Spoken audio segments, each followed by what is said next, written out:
Y pues vamos a empezar, seguimos con la serie de la oración, ¿no? Y hoy vamos a ver orar por una fe verdadera. Y vamos a ver 3 puntos.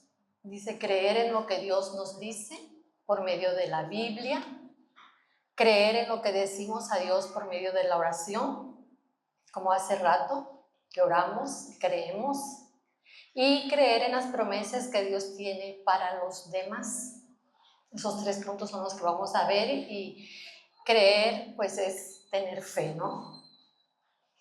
Y pues Dios nos hizo seres racionales. Dios nos hizo con esa capacidad de pensar. Tenemos un pensamiento crítico, tenemos un pensamiento analítico y lo que viene a nuestras vidas nosotros lo podemos tomar o lo podemos desechar en base a lo que tenemos en nuestro cerebrito, nuestro conocimiento, nuestros valores, nuestra educación, lo que nos han enseñado. Entonces nosotros tomamos la decisión de creer o no creer en algo. Dios nos hizo así, porque necesitamos nosotros creer o no creer. Y las creencias en lo que creemos nos puede agrupar, como ahorita tenemos una comunidad, yo creo que todos los que estamos aquí creemos en Dios, por eso estamos aquí. Creemos en Él, creemos en su palabra, creemos en las cosas que Él puede hacer. Dentro de este grupo posiblemente salga un subgrupo, ¿no? ¿Creemos en Dios? Sí. ¿Le creemos a Dios? No sé, puede ser que alguna persona diga, yo sí le creo a Dios en esto, pero no le creo a Dios en esta otra cosa. Y así sacamos muchos subgrupos. Las creencias nos pueden unir, también las creencias nos pueden separar, nos pueden dividir, ¿no? Ya sea en la sociedad, en la familia, muchas veces, muchas familias están divididas por las creencias, ¿no? Y muchas sociedades también en lo que creen se van dividiendo y se van agrupando. Así es, así somos los seres humanos. Y el creer nos ayuda pues a tomar decisiones, a realizar actividades, acciones. Por ejemplo, los mexicanos tenemos creencias populares, muchas, ¿no? Como si el niño tiene hipo, ponle un hilito rojo en la frente, ¿no? O sóbale la pancita y pellízcale o algo porque está empachado, ¿no? Y si tú ves una escalera recargada en una pared, pues le sacas la vueltecita y caminas por otra parte, no te pasas por debajo de la escalera, ¿no? O si pones tu bolsa, no la pones en el piso porque se te va el dinero, ¿no? Se te va el dinero, no pongas la bolsa en el piso. Toco madera por las dudas, ¿no? Toco madera. Espero que sea madera y no sea sintético. ¿Cuántas creencias tenemos? Muchísimas, muchísimas. Y podemos nosotros creer o muchas veces nos reímos de gente que cree esta cosa o la otra cosa. Los horóscopos. Hay mucha gente que cree en los horóscopos y no sale de su casa sin antes escuchar los horóscopos. Las mujeres creemos en muchas cremas milagrosas, ¿no? Reductivas para la celulitis, para las arrugas, la flacidez, etc. Hay mucha gente que lamentablemente cree en finanzas o en inversiones, más bien inversiones milagrosas. Invierten su dinero y pues luego no sucede lo que le ofrecieron, pero lo creen. Vamos a ver unas diapositivas, ¿no? Como esta.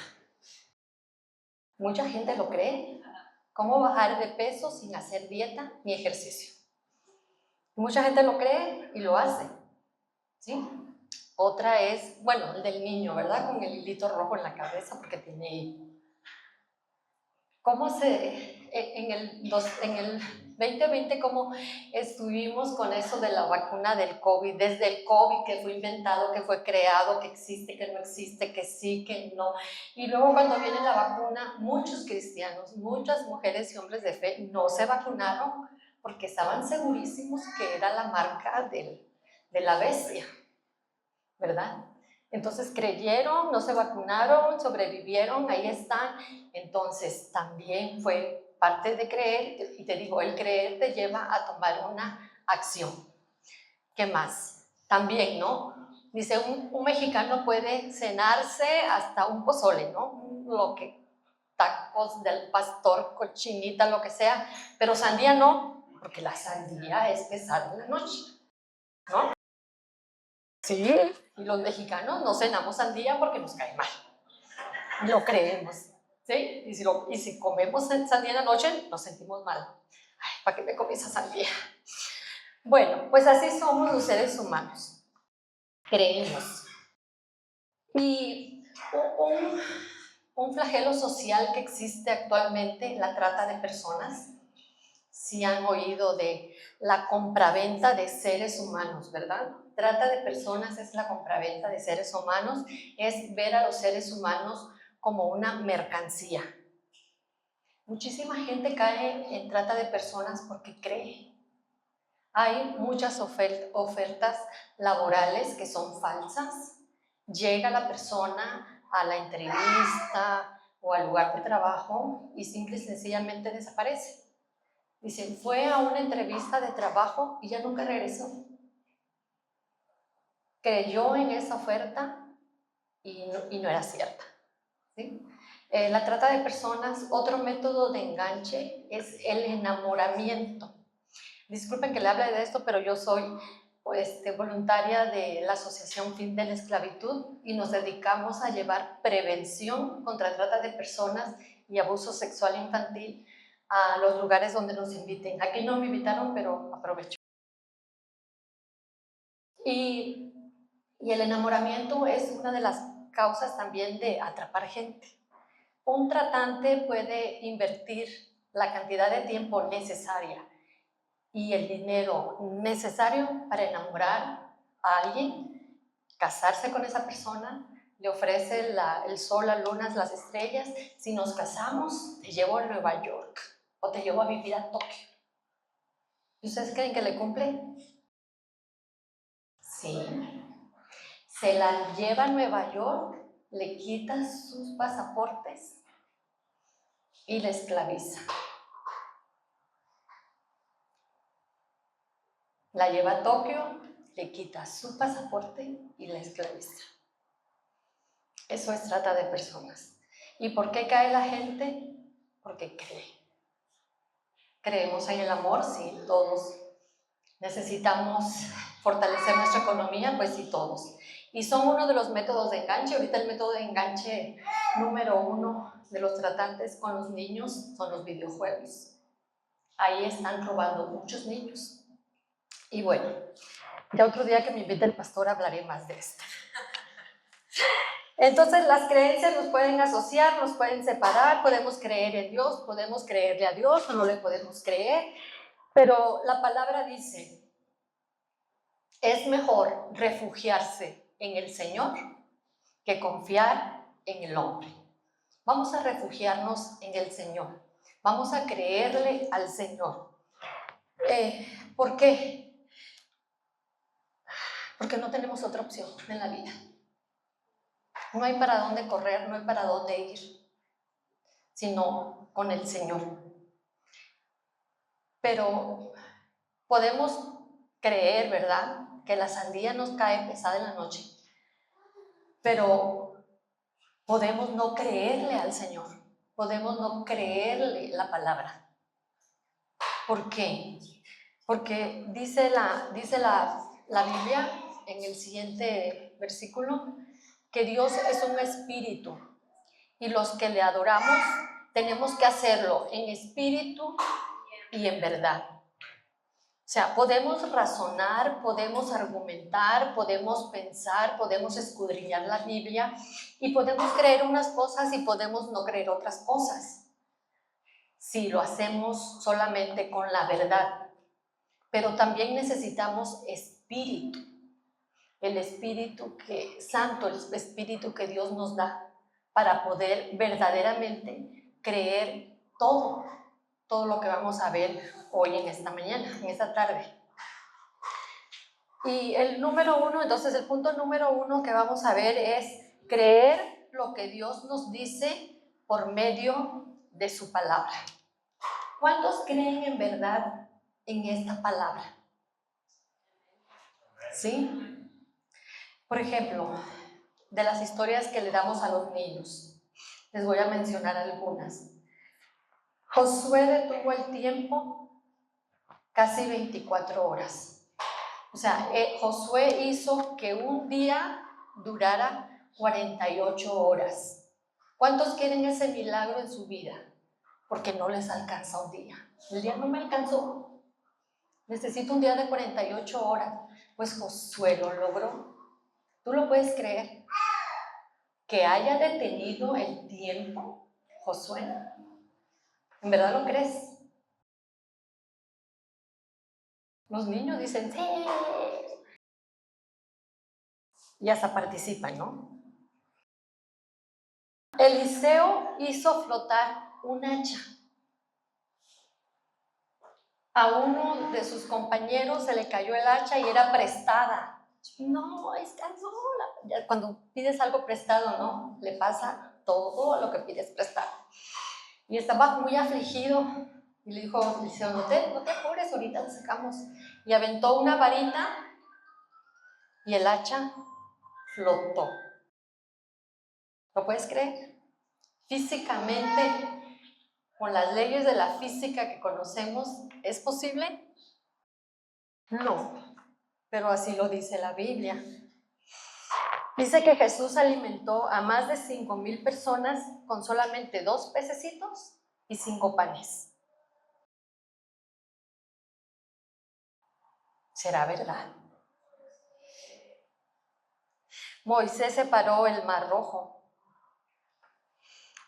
Génesis, desde el principio, del versículo 1, Génesis nos impacta con la creación. ¿Crees? Nacho la semana pasada nos hablaba de la gracia. ¿Crees en la gracia? ¿Crees que Jesús es suficiente o necesitamos hacer más cosas? Pues algunos teólogos, científicos y de todo, y no tan teólogos y no tan científicos, se han dado a la tarea pues de buscar las verdades escondidas en la Biblia. O sea, ¿cómo que Jesucristo alimentó a 5,000 personas con 2 pececitos? ¿Cómo lo pudo hacer? No, dicen, no, lo que sucedió en realidad es que ese niño puso el ejemplo. Él sacó su loncherita y la ofreció. Entonces los otros, pues ya por pena, empezaron a sacar su comida. Todos llevaban comida escondida. Entonces todos lo empezaron a poner ahí y fue suficiente para las 5,000 personas, ¿no? Eso dice. No, Moisés no abrió el mar. Lo que pasa es que en la temporada en que iban a cruzar era temporada de seca.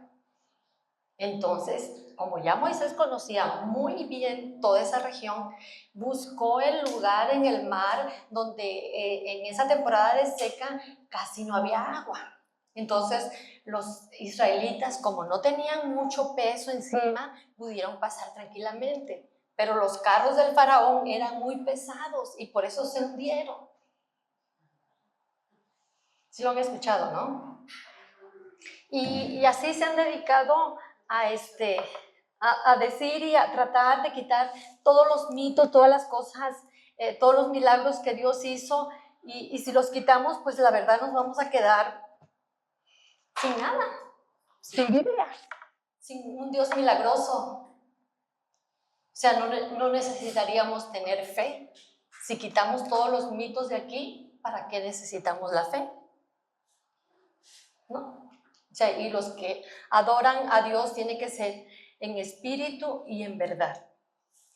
Entonces, también dicen, no, la gracia no es suficiente. O sea, sí, Jesucristo murió en la cruz, ¿verdad? Y nos salvó, pero yo tengo que hacer algo. ¿Cómo que no voy a hacer nada? Y así ya estoy salva. No, hay que portarse bien. No, hay que hacer el esfuerzo. Que tenemos que hacer algo. No creemos en la gracia. Le ponemos un algo más. Jesucristo más portarme bien. Jesucristo más, ¿no? Eso es no creer en la gracia. Entonces, la creación. La creación es otro motivo de buscarle cómo pasó. Y a nivel mundial se han gastado miles de millones de dólares en lo que son matemáticos, biólogos, físicos, químicos, de ingeniería genética, astrónomos, para comprobar que no hubo una creación como tal. Mucho tiempo se sostuvo que el universo era eterno y hasta Einstein metió una constante para poder demostrar eso. Otro físico que no estuvo contento con ese resultado hizo sus cálculos y dijo, no es cierto, esa constante no es real. La modificó y dijo, el universo está en expansión. El universo tiende a morirse. Los físicos en esa época no podían aceptar esa teoría. ¿Por qué? Porque si algo termina, ¿qué quiere decir? Que tuvo que haber iniciado. Si ellos sostenían que el universo es eterno, que siempre ha existido y siempre va a existir, pues ya no había otro problema. Einstein argumentaba lo contrario y no quería darle crédito al físico cuando Einstein sabía que él estaba en un error. ¿Por qué? Por su orgullo, por su vanidad, por que no quería reconocer que Dios había sido el creador. Entonces, bueno, después de tantas disputas y tejes y manejes, aceptaron la teoría del nuevo físico y llegaron a la conclusión, los físicos, que sí, el universo estaba en expansión, que un día se va a acabar todo esto, entonces hubo un principio. Ahora, ¿cómo fue ese principio? ¿Cómo se originó? Y ahí van otras investigaciones que hasta el momento pues siguen y son miles de millones de dólares que los científicos gastan cada año por comprobar, por demostrar que Dios no creó el universo. Afortunadamente o lamentablemente, ¿verdad? Por ese dinero que se pierde, es porque ellos siempre, casi siempre, los buenos científicos reconocen al final de sus investigaciones que hubo un creador.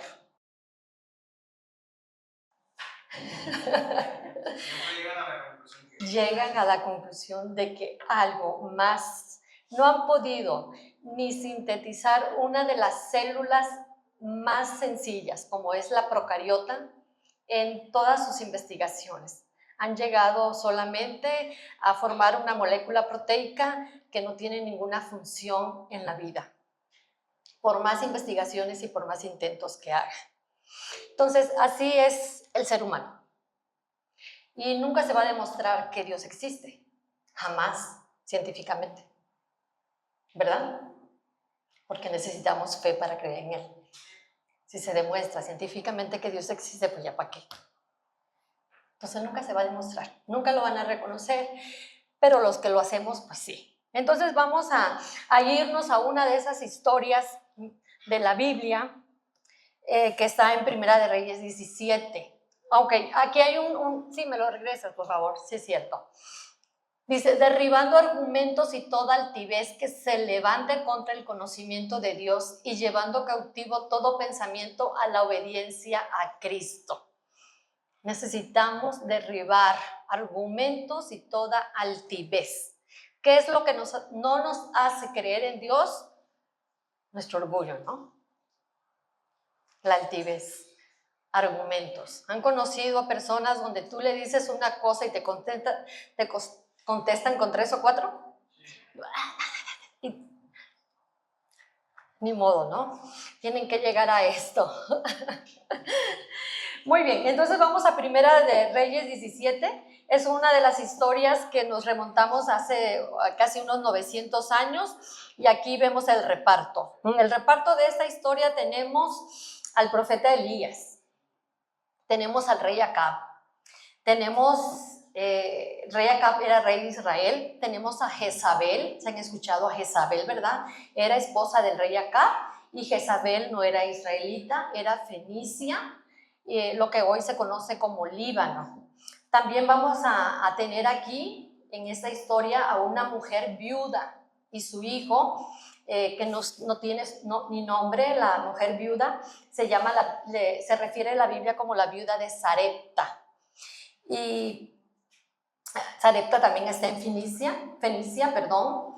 Y bueno, antes de llegar a ese, les voy a decir, el rey Acab se casó con Jezabel, pues yo me imagino por cuestiones políticas, por arreglos políticos, económicos, sociales entre los dos países. Entonces Jezabel dejó Fenicia y se fue a vivir a Israel. Pero no se fue a vivir, no se fue solita, sino que se llevó su creencia, se llevó sus profetas, se llevó sus ídolos, y el ídolo o el dios que adoraban los fenicios en esa época era Baal. Baal era el dios de las tempestades, ¿sí? Y poquito a poquito Jezabel fue infiltrando esto en el pueblo de Israel. Creer en Baal y dejar de creer en Dios. Acab volcó su corazón a Baal y se olvidó de Dios. Y todo el pueblo empezó a olvidarse de Dios y empezaron a adorar a Baal. Hasta que en el versículo 17:1 dice: ahora bien, Elías, el de Tisbe de Galaad, fue a decirle a Acab: tan cierto como vive el Señor, Dios de Israel, a quien yo sirvo, te aseguro que no habrá rocío ni lluvia en los próximos años hasta que yo lo ordene. Dios le dio la autoridad y la potestad a Elías de tomar el control de la lluvia en esa región, en Israel y todos sus alrededores. Elías fue elegido por Dios como un profeta en la época del rey Acab. Entonces fue y le dijo, cuando Jezabel escuchó esto, se enojó muchísimo. ¿Cómo que no va a haber lluvia? Porque el Dios de Israel así lo ha decidido y así le place. ¿Por qué creen que se enojó Jezabel con esta noticia? A ver, ¿nos están poniendo atención, niños? Porque dijimos que Baal era el dios de las tormentas. Entonces, estaba Elías invalidando el poder de Baal. La verdad, Baal no es el dios de las tormentas. Va a llover cuando Dios, mi Dios, el Dios de Israel, quiera, no cuando Baal lo decida, y te lo voy a demostrar. Esa era la postura de Elías, y Jezabel se enojó muchísimo y le dijo a Acab: tenemos que matar a ese hombre. ¿Y qué hizo Elías? Pues patitas para que te quiero, ¿verdad? Le dijo el Señor, le dijo Dios a Elías: está bien, Elías, vamos, te vas a ir al arroyo de Querí. A ver, ¿lo tenemos ahí? Ajá, entonces la palabra del Señor vino a Elías y le dio este mensaje: sal de aquí hacia el oriente y escóndete en el arroyo de Querit, al este del Jordán. Beberás agua del arroyo y yo ordenaré a los cuervos que te den de comer allí. ¿Pueden creer que unos cuervos alimenten a un ser humano? No, ¿verdad? ¿O sí? Bueno, aquí lo dice la Biblia. Entonces él estaba en el arroyo de Querid, dice que él tomaba agua del arroyo y los cuervos llegaban en la mañana y en la tarde y le llevaban pan y carne. ¿Será verdad?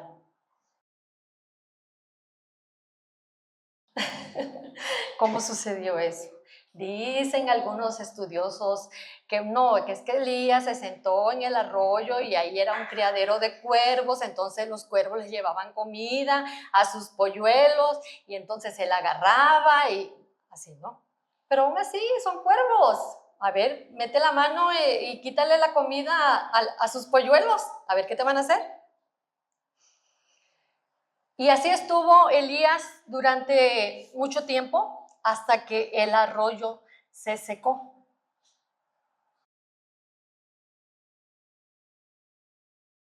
Y ya Dios lo mandó a otro lugar. Y lo podemos creer o no lo podemos creer, pero cuando nosotros estamos en nuestra sequía, no sé en qué sequía estás ahorita, económica, de salud, estuvimos orando ahorita por varios temas de salud, problemas familiares. ¿Tú crees que de manera milagrosa Dios lo puede resolver? ¿Crees que todavía puede mandar cuervos y llevarte? ¿Crees que puede haber algo que no cabe en nuestra mente? O sea, como cuervos. Dios no le dijo al Señor, ay Señor, ¿cómo cuervos? ¿Cómo esto? Como algunas personas lo hacen, ¿verdad? Bueno, nada, yo sí lo hago. ¿Cómo que lo...? No, así no, o sea, no puede suceder. O sea, de esa manera a mí se me hace que eso no va a funcionar. Mejor lo hacemos a como yo creo que sí va a funcionar. Y a lo mejor así sí puedo resolver los problemas que tengo. A lo mejor puedo salir de la sequía ahorita con mis decisiones. Pero el Señor dice, no, tú vas a pasar esta sequía en la manera en que yo lo digo. Y aquí Elías obedeció. O sea, Elías se dejó querer. Y ahí estuvo en el arroyo hasta que el Señor lo dispuso, hasta que se secó, porque acuérdense que no había lluvias. Dios había detenido las lluvias y obviamente Baal pues no había podido hacer llover, ¿verdad? No sé de qué Dios te estés agarrando tú. ¿A qué Diosito te estás aferrando y pues no puede provocar la lluvia en tu vida? Y sigues con ese desierto, con esa sequedad, con esa hambre, con esa incertidumbre, esa desilusión, no sé. Vamos a pasar al segundo punto. Creer lo que le decimos a Dios por medio de la oración. ¿Cuántas veces oramos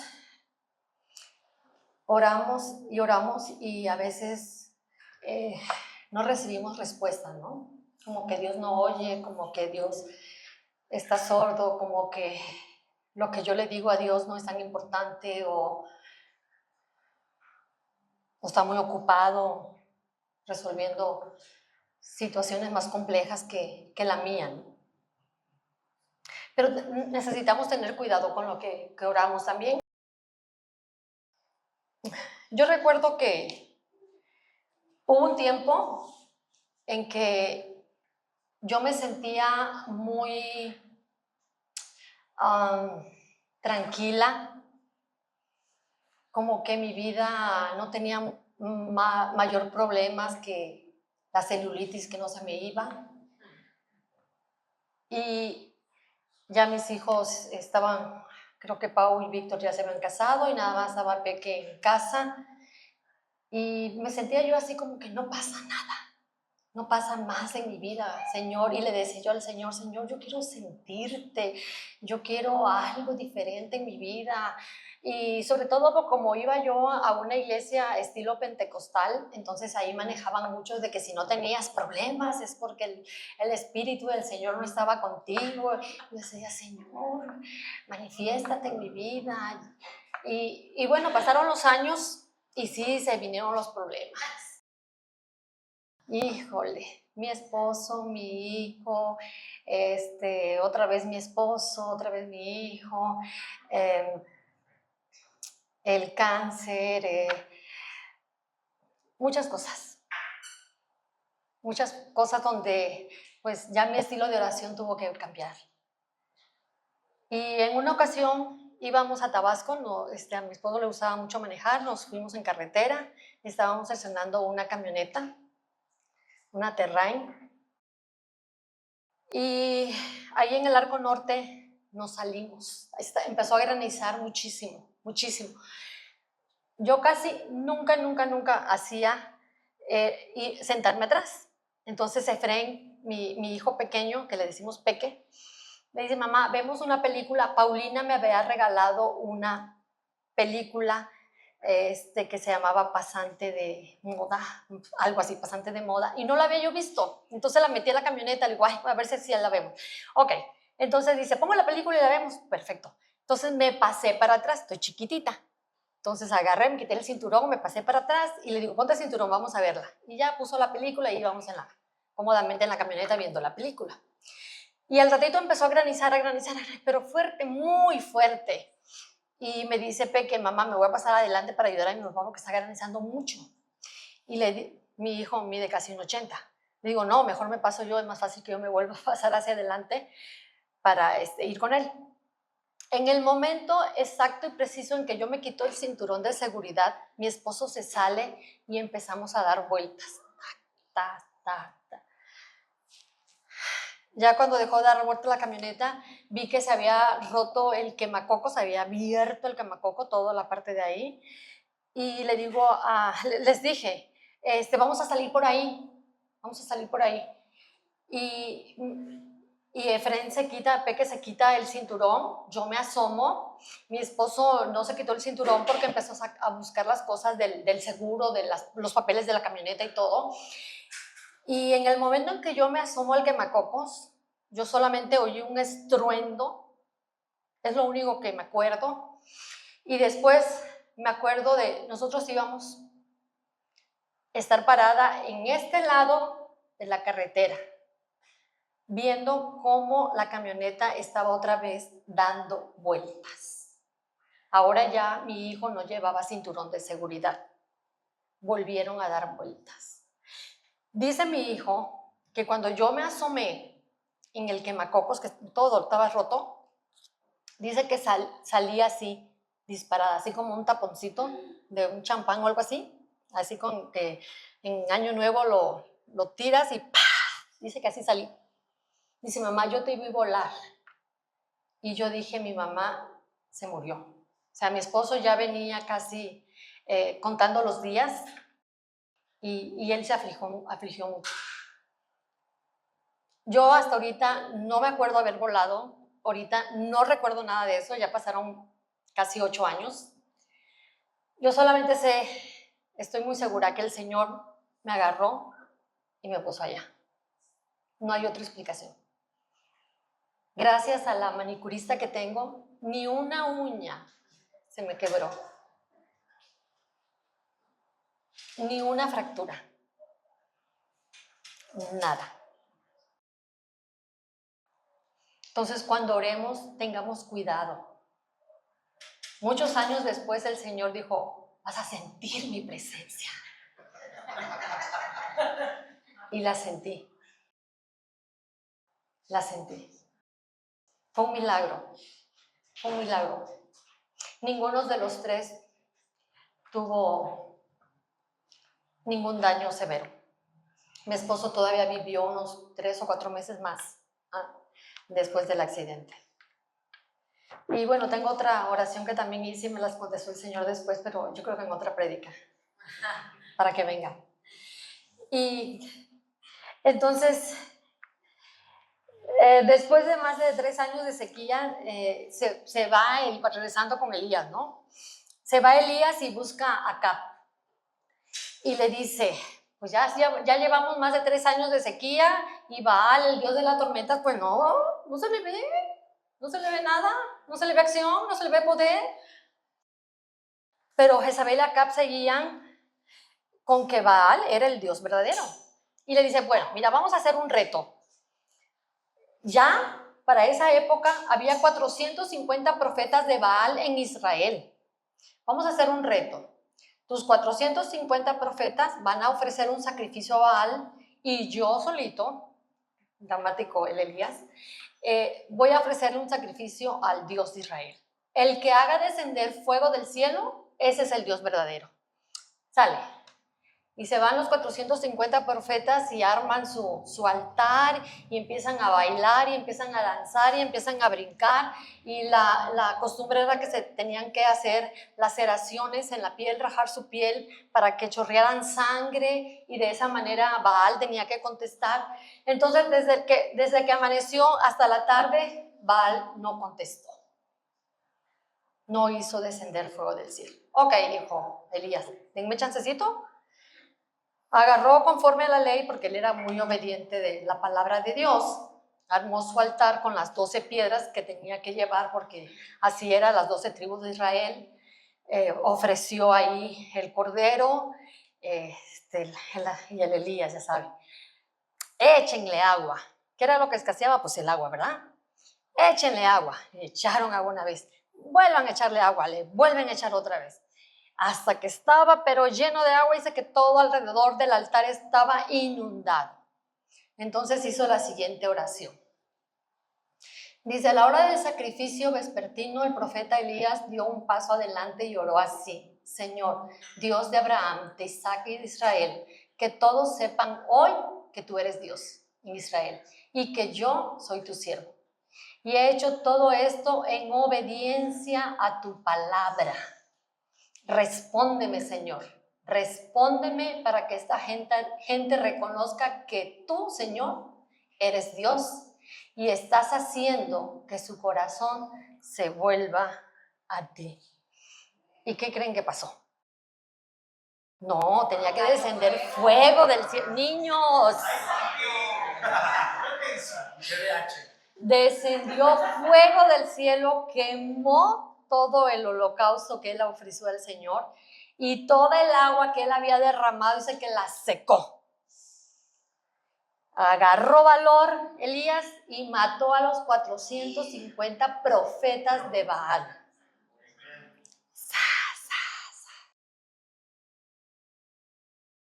No, así como los superhéroes que ahorita estoy viendo las películas de los Vengadores, ¿no? Sí. Así yo que me caí y me levanto como si nada, ¿no? Como una vengadora ahí. Y se entera la Jezabel que habían matado a los profetas de Baal y le dice a Acab, mándale a decir a Elías, no que lo voy a matar, que ya es hombre muerto. ¿Y qué creen que hizo Elías? Le dio miedo la Jezabel.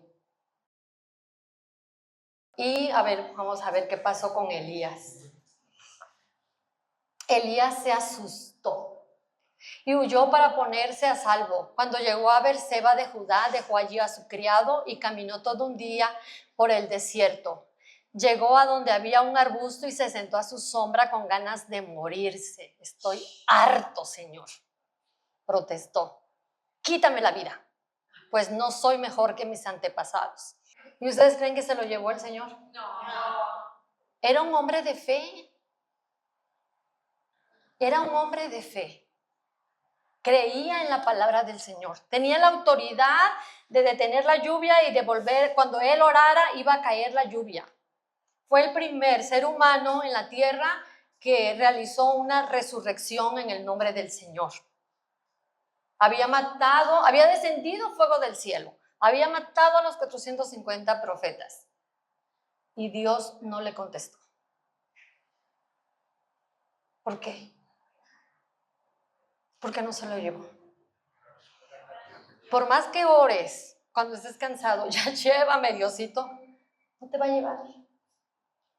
O llévatela, Diosito, no se la va a llevar. O llévatelo, Diosito, no se lo va a llevar. No se lo va a llevar. Aunque tengas mucha fe, aunque seas un hombre de fe, aunque seas el pastor de la iglesia, no se la va a llevar a mi hija. ¿Por qué? Si era un hombre de fe. Si yo que no soy una mujer de fe, el Señor se manifestó con poder en mi vida. ¿Por qué? ¿Por qué no le contestó la oración? Niños, así es, porque no está en la palabra. Jesús dice, vengan a mí todos los que están cansados y cargados y yo les haré descansar. No dice, cuando estés cansado y cargado, dime, llévame y te llevo. ¿No? No habría 8,000 millones de habitantes en la tierra si así fuera la voluntad del Señor, ¿verdad? Ya estoy cansada, Señor, lleva. No, ahí vemos a Elías orando. No se lo llevó. No se lo va a llevar, ni se la va a llevar, ni te va a llevar. Tenemos que creer en eso. Que Dios va a cumplir sus promesas. Aquí. Vamos a ver otro.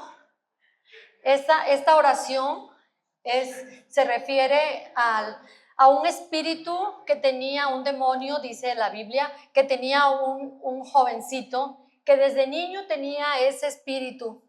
Y el papá llevó a ese joven a los discípulos y los discípulos no pudieron echar al demonio. Entonces va el papá con Jesús y le dice, le pregunta a Jesús al papá, ¿qué pasa? ¿Qué sucede? ¿Cuál es el tema aquí? ¿Cuál es el asunto? Y le dice, desde chico está así, desde chiquito, desde pequeño.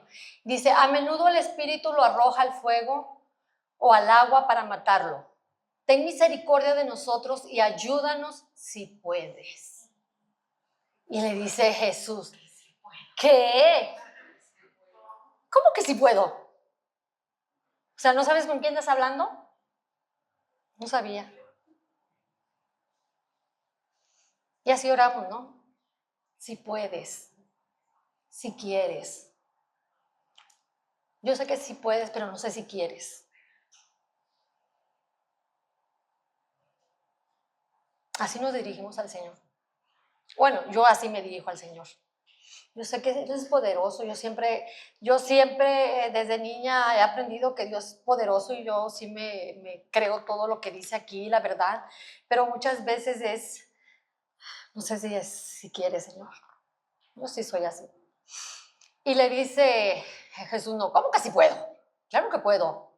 Dice, todo es posible si uno cree. Al instante el padre clamó, sí creo, pero no.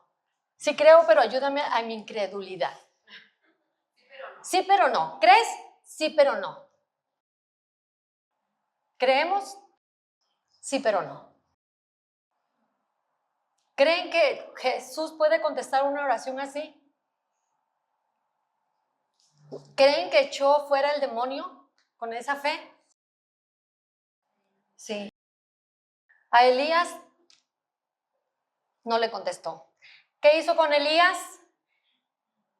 Se durmió Elías, estaba muy cansado. Pues matar 450 personas cansa.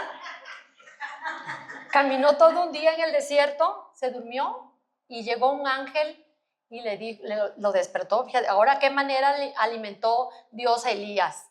Un ángel lo despertó y le dijo, come y bebe.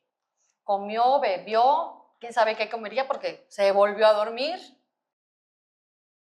Nuevamente el ángel llegó y lo despertó y le dije, come y bebe. Volvió a comer y le dijo el Señor, volvió a dormirse y le dijo, descansa, come y descansa muy bien, porque largo camino te espera. Todavía no te llevo. Todavía tienes muchos pendientes que hacer. Fortalécete en el Señor. Agarra fuerzas en el Señor. Descansa en el Señor. Todavía tienes muchas cosas que hacer. Si yo a mis 35 todavía tengo varios pendientes, ustedes que son niños grandes, imagínense. Todavía, fortalécete. Todavía no te va a llevar. Y al padre le concedió, sacó el demonio de su hijo. Sí, se lo concedió. No importa la cantidad de fe, no importa si crees, pero no crees. Dios ve tu corazón. Esa es una fe verdadera. Aunque sea así chiquitita, dice Jesús, aunque sea como un grano de mostaza, algo así pequeñito, no importa, pero que sea una fe verdadera. No, Señor, auméntame la fe, le decían los discípulos. No, con lo que tienes, con esa fe que tienes, para el Señor es suficiente. Trabájala. Ponla en práctica. Y el Señor lo va a hacer.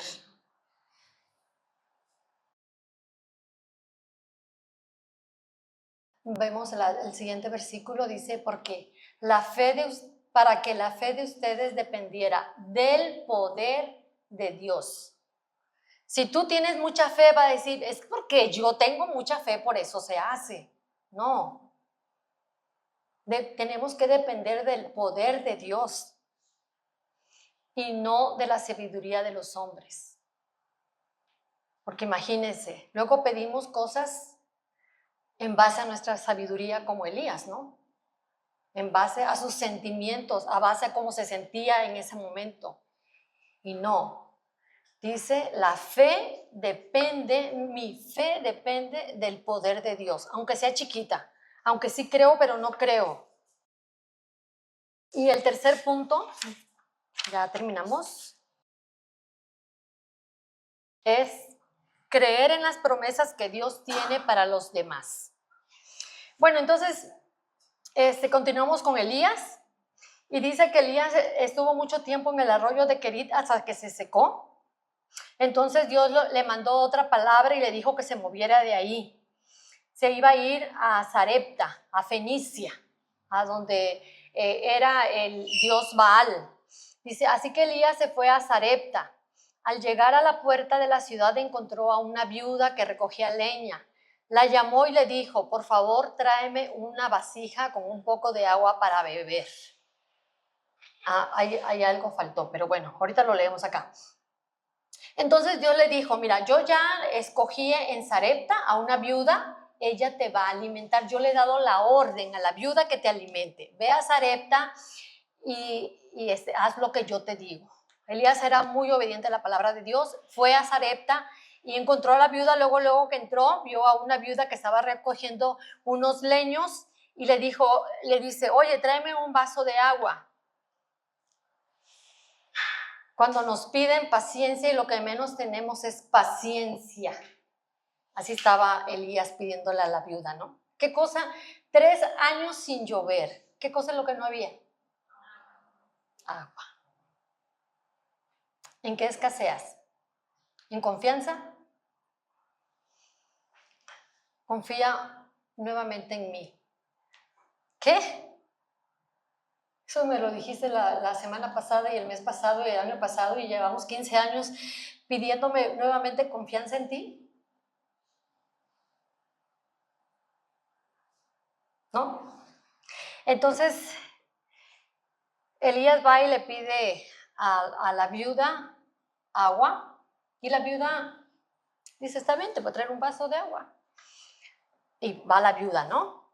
Eso de cuando te dicen, oye, tráeme un vasito de agua, ¿no? Del refri.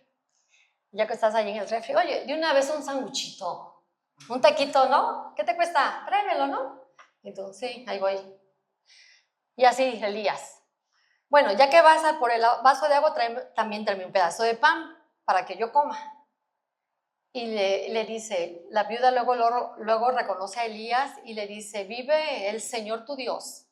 El Señor tu Dios sabe que no tengo ya ni un pedazo de pan. Solamente tengo un puñado de harina y un poquito de aceite. Estaba yo recogiendo esa leña porque voy a hacer el último panecito.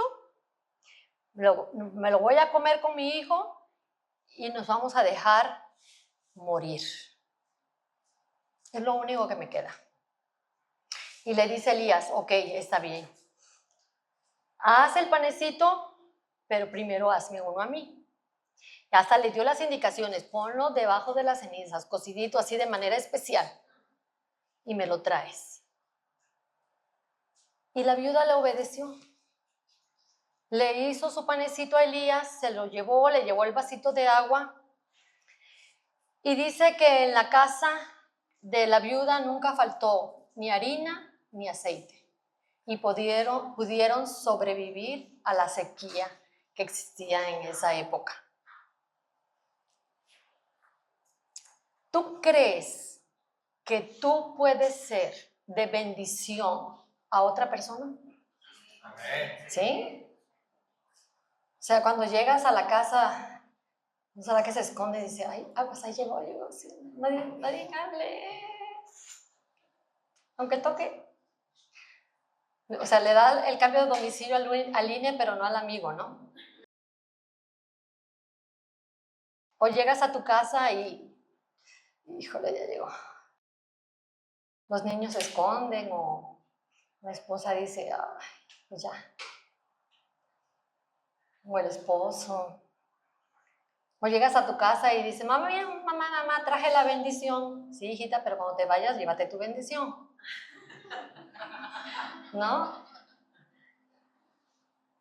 ¿Llevas bendición a donde vas? ¿A tu trabajo? ¿A la casa de tus amigos? ¿A la casa de tus papás? ¿Llevas bendición o llevas problemas o llevas conflictos? ¿Qué llevas? Elías no llevó un saco de harina o una garrafa de aceite, un bote de agua. ¿Qué es lo que más necesitaba la viuda de Sarepta? ¿Qué es lo que ya no tenía?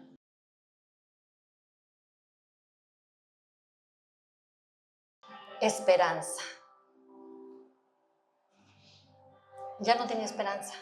Nos los vamos a comer y nos vamos a dejar morir. Si quieres comer un pedacito, pues come, total, yo me voy a morir. ¿Qué es lo que más necesitan las personas a donde tú vas? ¿Puedes tener esa percepción, ilusión, confianza, esperanza, fe? ¿Eres de bendición para tus hijos? ¿Les estás ayudando a tus hijos a alcanzar las promesas? ¿Eres partícipe de esa bendición? ¿Tienes fe en que tú puedes ayudar a otras personas? ¿Sí? Esa es una fe verdadera. No una fe muy grande, una fe verdadera. Es lo que quiere el Señor que nosotros hagamos con nuestra fe.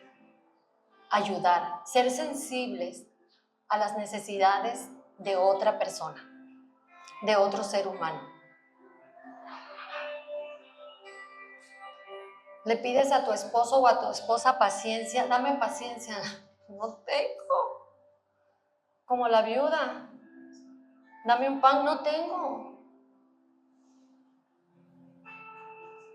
Dame un chance más, no, ya te he dado muchos. Ya perdiste la oportunidad. ¿Podemos ayudar? ¿Podemos bendecir? Yo creo que sí. Elías llevó esperanza Y dice que no se acabó ni la harina ni el aceite. El aceite en nuestro caso representa la unción. A donde tú vas, nunca se acaba la unción. ¿Tú llevas la unción? ¿O eres esa gotita que hace que el vaso se derrame? ¿Sumas o restas? Sumamos. Dios nos ha diseñado, Dios nos ha hecho, Dios nos ha equipado para bendecir a otros. Es parte de nuestra fe. Yo sé que se ha hablado mucho de las promesas que se van a cumplir en nuestra vida, pero hoy se trata de que tú puedes bendecir a otra persona, porque el Señor para eso te ha llamado, para bendecir. La fe que tenemos es para bendecir a otros, para ayudar. ¿Qué se necesita? No sabemos, ¿verdad? Si nos volvemos a ir a las aclaraciones y las verdades que hay en la Biblia, si Elías, si el aceite siempre se mantuvo ahí por milagro de Dios y también la harina, o si Elías trabajó, iba por aceite y por harina a otro lugar, y no lo sabemos, pero Dios cumplió la promesa a la viuda. Una cosa, la viuda tenía mucha necesidad, pero se dejó ayudar. ¿Te dejas ayudar? Tienes necesidad, pero te dejas ayudar. ¿Han conocido gente que tiene necesidad y no se deja ayudar? Oye, mira, puedes hacer esto. Ah, no, porque fíjate que eso yo ya lo hice, que no sé qué, y que no, y que... O sea, te acercas a muchas personas, pero no se dejan ayudar. Y la palabra dice que Dios ya le había ordenado a la viuda que alimentara a Elías. Por eso cuando Elías llegó y le pidió agua y que le hiciera pan, la viuda, que no era del pueblo de Israel, obedeció. Y la viuda, que no era del pueblo de Israel, lo vuelvo a decir, fue bendecida. Podemos bendecir a los de afuera. Tenemos que bendecir a los de afuera. Tenemos que llevar la esperanza que llevó Elías. Y como último versículo tengo aquí, dice Números 23:20. Se me ha ordenado bendecir. Y si eso es lo que Dios quiere, yo no puedo hacer otra cosa. Y hoy se nos da la orden de bendecir. Da lo mejor que tienes. ¿Qué es lo mejor que tienes? A Jesús, ¿verdad? Lo mejor que tenemos, hoy celebramos la Santa Cena, y lo mejor que tenemos es eso. Tenemos a Jesús, tenemos su palabra, tenemos esa fe verdadera. No es muy grande, pero es verdadera. ¿Por qué? Porque está fundamentada en la palabra. Y yo pues oro hoy para que tu fe sea verdadera, para que creamos en Dios y le creamos a Dios. Tú puedes leer la Biblia, tú puedes terminar de leer esa historia de Elías, y Dios lo utilizó para muchas cosas. Dios se lo llevó, fue de las pocas personas que dice la palabra, también a ver si lo crees, ¿verdad? Que no vio la muerte. Dice que iba caminando con Eliseo y Dios, así como me levantó a mí, pero no me llevó hasta allá, me llevó nada más al otro lado de la carretera. Levantó a Elías y se lo llevó. Y ya nunca más, Eliseo nunca más lo volvió a ver. Entonces, grandes cosas podemos hacer con la fe verdadera en Jesús.